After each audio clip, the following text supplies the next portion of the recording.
Imagine getting paid just for sharing your thoughts on products and services you use every day. With Survey Junkie, it's that simple.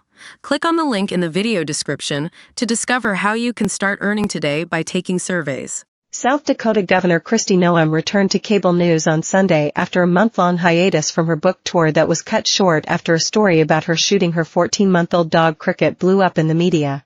CNN host Dana Bash hosted Noem on her show and again questioned her about the incident and her decision to share the story to shoot and kill her dog in her book, No Going Back. Now that you've had time to process all of that, in all candor, do you have regrets? Bash asked Noem.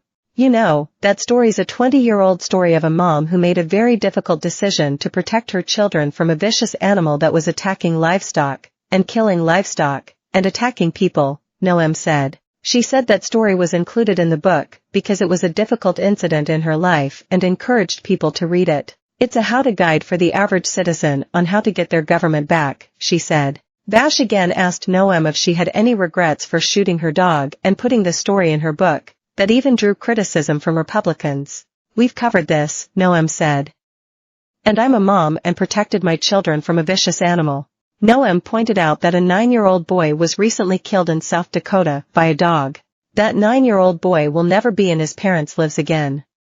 He'll never be in his family's lives again, she said.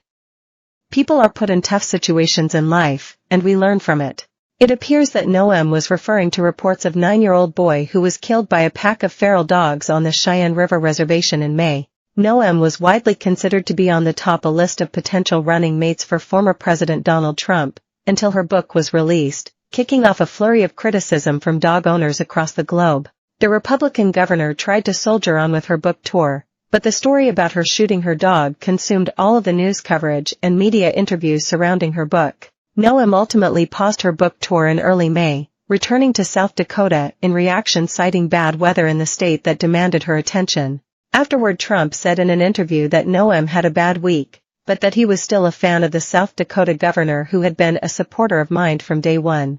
Trump said in an interview that people from different parts of the country probably feel a little bit differently about the story of her shooting her dog, but conceded it was a difficult controversy. She had a bad week, Trump said. We all have bad weeks. But if Noem was ever a serious running mate contender, it appears she did not make the short list. Earlier this week, Trump narrowed his running mate search to just 7 candidates, according to reports. The list included North Dakota Governor Doug Burgum, Florida's Marco Rubio, Ohio Senator J.D. Vance and South Carolina's Tim Scott, Florida Representative Byron Donalds, New York Representative Elise Stefanik, and former Secretary of Housing and Urban Development Ben Carson. Noem said that she did not care if she was picked as Trump's running mate, but said choosing a woman would be an asset to his campaign. I think that would be beneficial, she said. According to the polling that I've seen for him, in a lot of swing states, is that having a woman that is helping him campaign makes a difference.